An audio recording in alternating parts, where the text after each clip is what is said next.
The night was quiet. The stars were shining above the dark trees. Everything looked peaceful in the forest. But suddenly the silence broke. A loud boom shook the ground. Birds flew away, animals ran into the trees.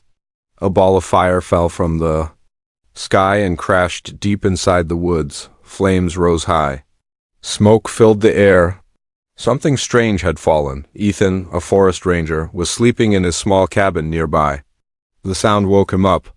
He looked out the window and saw the red glow in the distance. A fire? He said to himself. Grabbing his boots and jacket, he grabbed his flashlight, water bottles, and fire extinguisher.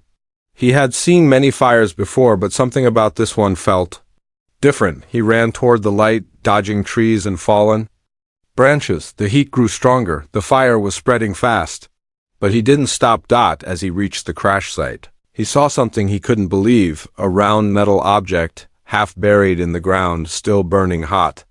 It was not from Earth. It was a ship. The door of the ship was broken. Wires were hanging. The smell of burning metal was strong, and then he heard a sound. A soft cry. He moved closer, carefully. Behind a large rock, he saw a figure, not human. A tall, slim woman with silver skin lying on the ground. She was badly hurt. Her eyes were large, and her skin had cuts. In her arms, she held a small child, hiding his face in her chest. He was shaking in fear. Ethan didn't move. He just looked at them. The woman looked up, her eyes filled with fear. She didn't speak his language, but her face said everything. Help us. The fire was getting closer. The smoke was thick. Ethan didn't have time to think. It's okay, he said slowly. Raising his hands to show he meant no harm, he took off his jacket and wrapped it around the child. He lifted the woman gently. She was light, almost too light. The child clung to her as Ethan carried them both. The way back was harder. The fire had spread. Trees were falling. Ash was in the air. Ethan coughed, pushing through the smoke. At one point, a burning branch fell in front of him. He jumped back. The woman screamed softly. The child cried louder. Ethan looked around. He had to move fast. He found another path through the trees. His arms were tired, but he kept going. The woman had passed out. The child was still awake, staring at Ethan with glowing blue eyes. Finally, after what felt like forever, he reached his cabin. He kicked open the door and laid the woman on the couch. He placed the child beside her. Then he grabbed a wet towel and cleaned their faces. The woman was breathing, but very weak. Who are you? He whispered, sitting down, trying to understand. The child looked at him. His eyes were full of fear, but also trust. Ethan gave him water. The child didn't speak, but nodded slowly. Suddenly, the lights in the cabin flickered. The radio started making strange noises. The screen showed static. Ethan frowned. What the hell? Then he heard it. Footsteps, not from the outside, but from deep in the forest. Not one. Not two? Many. Ethan stood up and turned off the lights. He looked through the window. In the distance, red lights moved between the trees, not flashlights. Not human. He turned back toward the woman. Her eyes were open now, and she whispered something. In a language he didn't know. Her face was pale.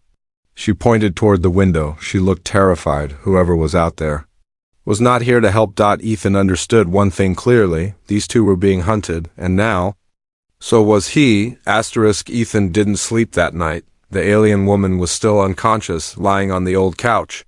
The child had curled up next to her. He had stopped crying, but kept his eyes on Ethan, as if watching his every move. Trust was building. Slowly, outside, the forest was silent again. But Ethan knew it wasn't over. He walked around the cabin, checking windows and locking the door twice. His radio was still broken, making strange static noises. His phone had lost signal hours ago. The power flickered on and off. Nothing felt normal. He sat near the window, shotgun by his side, eyes fixed on the trees. Then he saw them. 3 red dots moving in the darkness. Not eyes, not lights, sensors. Figures in dark armor stepped between the trees. They didn't make sound. Their heads turned in slow, robotic motion. They looked like machines, but something about them felt alive. Ethan whispered, "What the hell are you?" He backed away from the window. The alien child stood up. He walked over to Ethan and gently pulled on his shirt. Then he pointed at his mother and spoke one soft word. Vela? Ethan looked at the woman. Is that her name? He asked. The child nodded. Then he said another word. Run. Ethan didn't need more explanation. He packed quickly, grabbed water, food, a first aid kit. Then he picked up the woman in his arms once again. The child followed, holding on to Ethan's belt with small, shaking hands. Outside, the wind had picked up. Smoke from the fire still hung in the air. The red lights were getting closer. The cabin was no longer safe. Ethan led them through a hidden path he knew well, an old ranger trail that led deeper into the mountains. Not even maps showed it anymore. As they walked, the child spoke softly. His words were strange, but calm. Ethan couldn't understand them, but it felt like the child was trying to explain something. Then suddenly the child stopped. He held out his hand. Ethan turned around and saw a drone flying toward them, red light blinking on its face. It hovered silently, scanning the trees. Ethan aimed his shotgun. But before he could fire, the child's eyes lit up, a soft blue glow. The drone froze. Then it dropped to the ground dead. Like something had shut it off from inside. Ethan stared in shock. You did that? The child looked tired, but nodded. Now Ethan understood. This boy wasn't just alien. He was something powerful. They kept moving. After an hour, they reached a small cave behind a waterfall. Ethan had used it before during storms. It was cold and wet, but hidden. He made a small fire inside.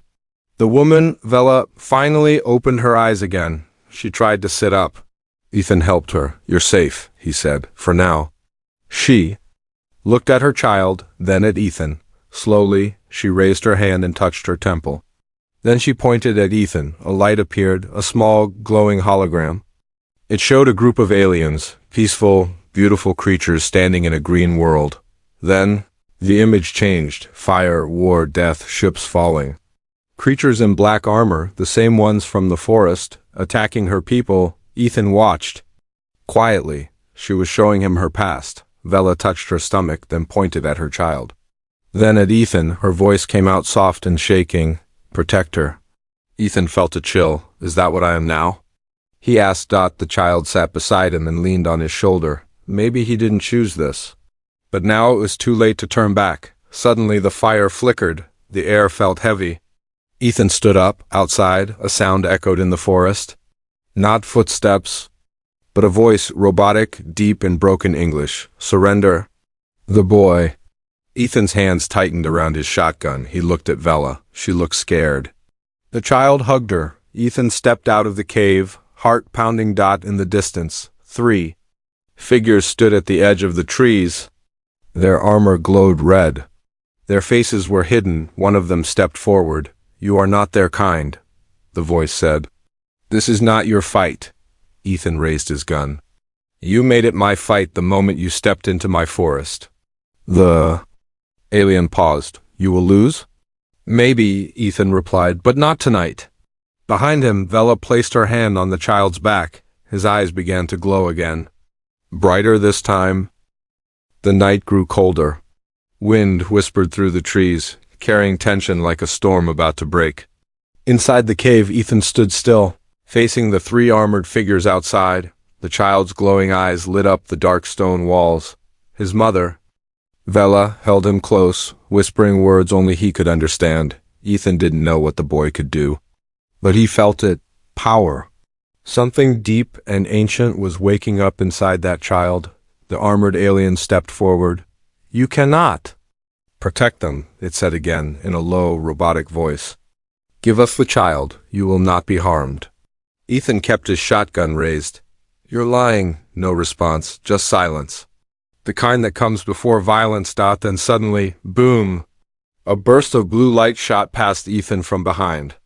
The child had raised his small hand. The light hit the first armored alien directly in the chest. The armor cracked. Sparks flew. The creature fell back, motionless. The other 2 stepped away in shock. Retreat, one of them said. He is not ready. But he is awakening, and just like that, they vanished into thin air. Gone like ghosts in the night. Ethan turned to the boy. His nose was bleeding. His eyes still glowed, but his body was shaking. He collapsed in his mother's arms. What was that? Ethan whispered, heart racing. What is he? Vela looked at Ethan. Her face was calm but sad. She pointed to the glowing light on her wrist, the same hologram device she had used earlier. A new image appeared. This time it showed a planet, lush and green, filled with peace. Her people lived in harmony, no war, no weapons. Then black ships appeared in the sky. The same. Armored creatures, the bounty hunters, rained fire down on the peaceful planet. Vela was shown running, holding her baby, as explosions destroyed everything behind her. Next, the hologram showed something different, a large room. A group of tall aliens sitting around a table. In the middle, a glowing crystal floated. Pulsing with energy, Vela's voice was soft, her words broken but clear enough. Child. Born with core energy? Last one. Ethan tried to understand. Your son? Has the power inside him? She nodded. Hunter? Want him? Use him? Control galaxy? Ethan stepped back, eyes wide. This wasn't just about survival. This child. He wasn't just rare. He was the last source of something powerful, a living weapon. And you crashed here, Ethan said slowly. Running from them, yes, Vela whispered. Hiding, hurt, alone, Ethan sat down, trying to make sense of it. He had lived in these forests for years, far from people, far from noise. He thought he'd seen everything nature had to offer. But now, in a cold cave, he realized he was part of something far beyond. Earth, he looked at the boy, sleeping, peaceful, just a child, but a child that alien. Armies were chasing across space. He clenched his fists. They're going to come back, stronger, Vela nodded slowly. She looked weak, like her energy was fading. Her injuries were worse than Ethan thought. He stood up. We need better shelter. Supplies, weapons. He had one place in mind. An old abandoned outpost, hidden deeper in the mountains. It was built years ago during a wildfire crisis. It had solar power, tools, and a satellite dish that might still work. We leave at sunrise, Ethan said, but before he could rest, he noticed something strange. The child, even in sleep, was glowing again, this time not just his eyes, but the air around him shimmered. Vela noticed too. She crawled over to him and placed her hand on his forehead. Then, for a second, Ethan saw something terrifying dot in the glow around the boy. A shadow moved. A shape. Tall with glowing red eyes, not real, more like a memory. Or a warning, and then it vanished. What was that? Ethan asked. Vela didn't answer. Her face was pale, afraid. She whispered, almost to herself, They marked him. They can see, even from far. Ethan's blood ran cold. They're tracking him? She nodded. And in that moment, they all heard it. A soft humming sound, not from inside the cave, but from the sky. Ethan ran outside and looked up. In the clouds above, lights blinked. A ship, larger than anything he'd seen, slowly passed overhead. No engines. No fire, just a dark shadow covering the stars, and then a beam of red light shot down into the trees a mile away. They had landed. They're here, Ethan said. Vela held her child close. Ethan looked at them both. One wounded mother, one powerful boy, and himself. Just a man, but now, a protector. Forest was no longer quiet. Far above the trees, the alien ship floated like a dark cloud. It made no sound, but its presence was heavy. Ethan could feel it in his chest, like pressure before a storm. Inside the cave, the alien child lay in his mother's arms. His breathing was slow, but steady. His skin glowed faintly. The light pulsed like a heartbeat. Ethan watched the boy closely. Something had changed. He's different now. Ethan whispered. The alien mother nodded slowly. Her body was weak, but her eyes were alert. The light, she said, pointing to her son, is waking up. Ethan didn't fully understand, but he didn't need to. He could feel it too. The air around the child felt charged, like the moment. Before lightning strikes, outside, the red beam from the ship lit up part of the forest. Trees turned to ash in seconds. Ethan knew they were scanning the ground, searching. He had to move. Fast? We can't stay here, he said. That old ranger station. It's about 10 miles west. If we can get there, we might be able to call for help. Vela looked confused. Ethan tapped his chest. Human signal. Maybe someone will hear. She nodded again, but when Ethan bent down to lift her, the child suddenly opened his eyes. They glowed brighter than ever before, a deep blue, almost white. He looked right at Ethan, and in a soft, clear voice he said, "Danger. Comes." Ethan froze.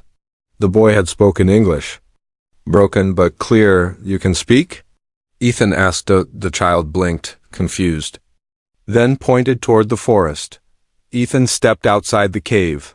That's when he saw them. The hunters. 5 armored figures moved through the trees, weapons in hand.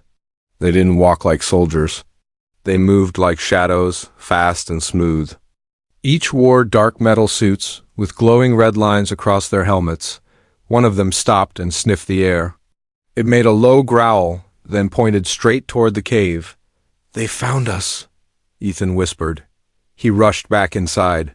"We have no time," he said. "I'll slow them down, you run." But Vela shook her head. "They won't stop. They always come. They smell power." Ethan grabbed his shotgun. It was old. It wouldn't be enough. But he had something else, an old mining charge he kept in his emergency kit. It could blow a small hole in a mountain. He packed it quickly. Then the child stood up. He looked at Ethan, then at his mother. "Let me help," he said, voice soft. Hands glowing again, Vela reached out, worried. "Too young," she said. "Too soon," but the boy shook his head.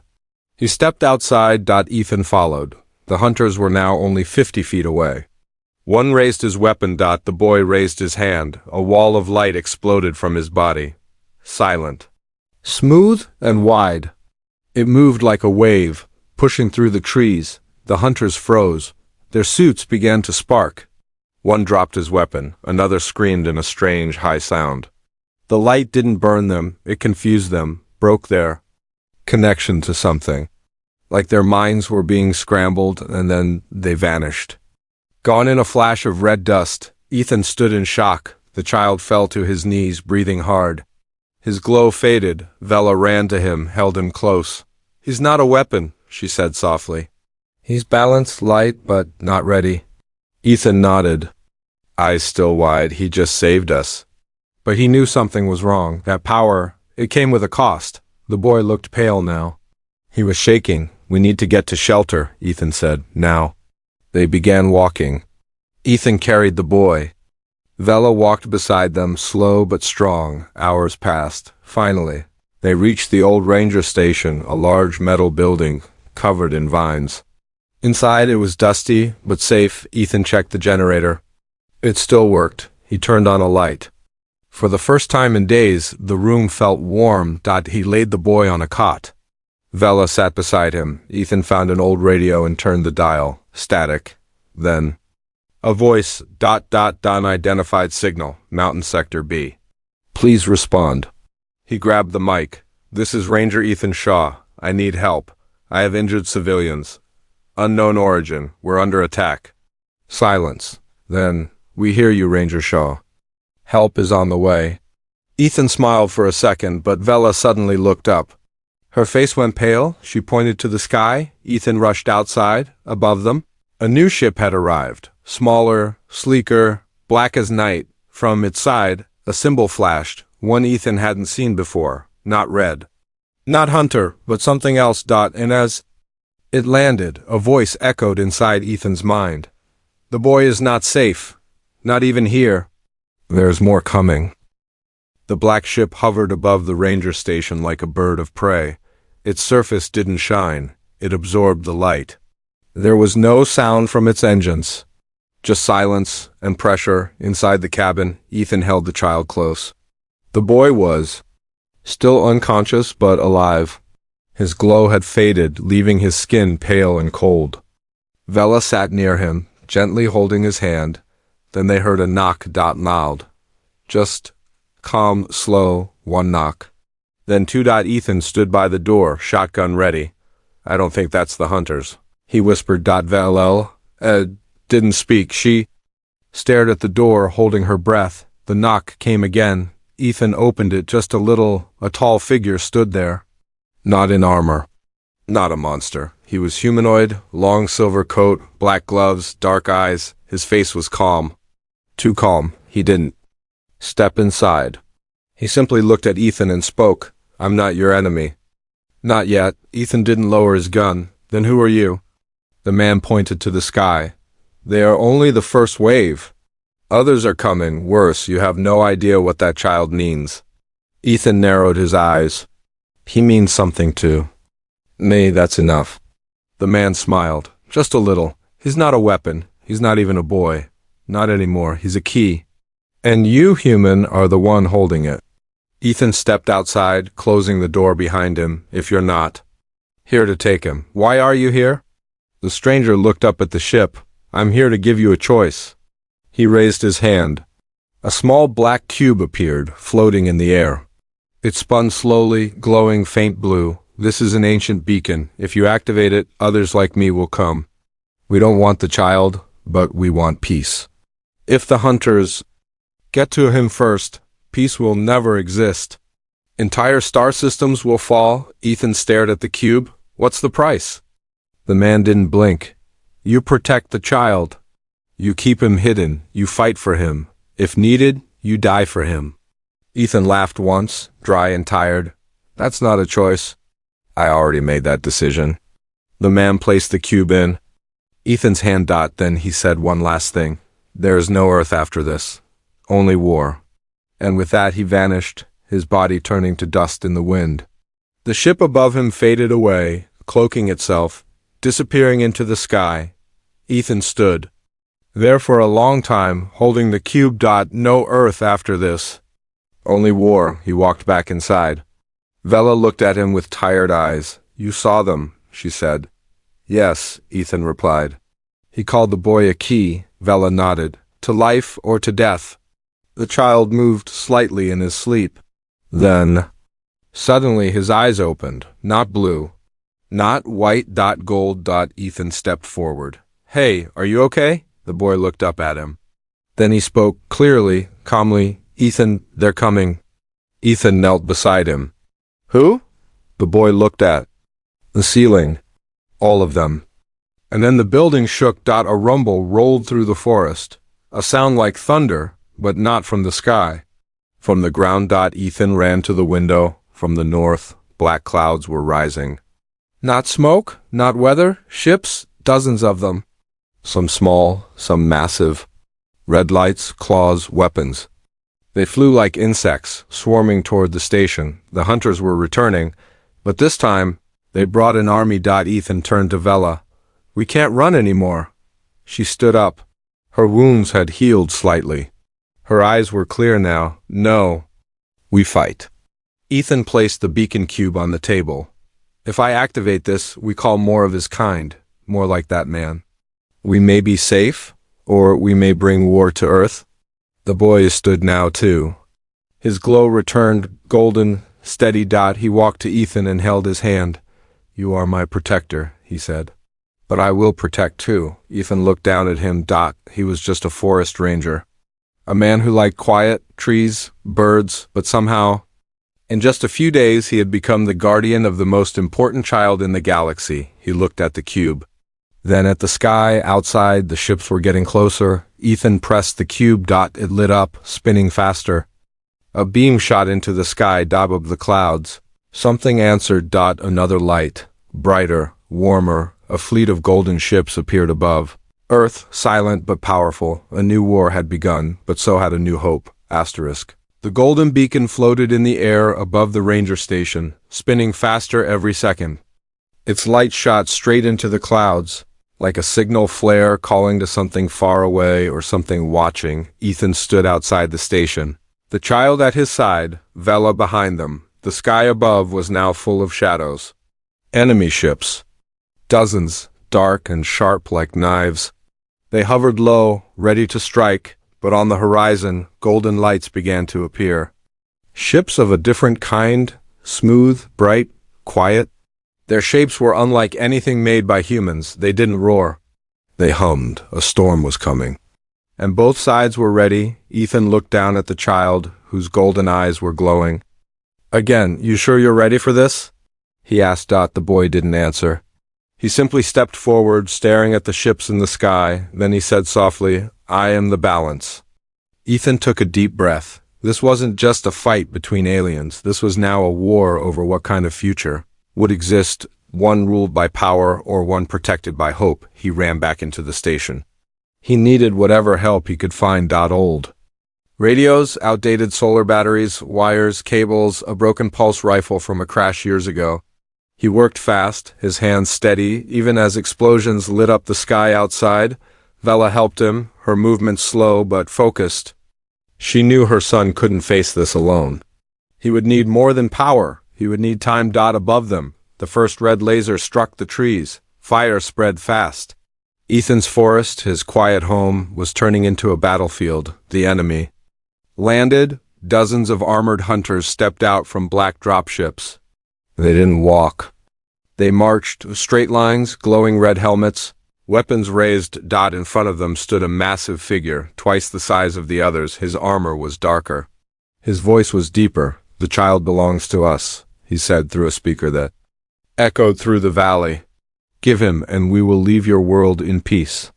Ethan stepped out of the station, shotgun in hand, dust on his face. "You've burned forests. You've chased a child across stars? You call this peace?" The leader of the hunters didn't respond. Instead, he raised his hand. The soldiers moved forward. That's when the sky opened. Golden ships descended like angels. They didn't fire. Not yet, from one of them.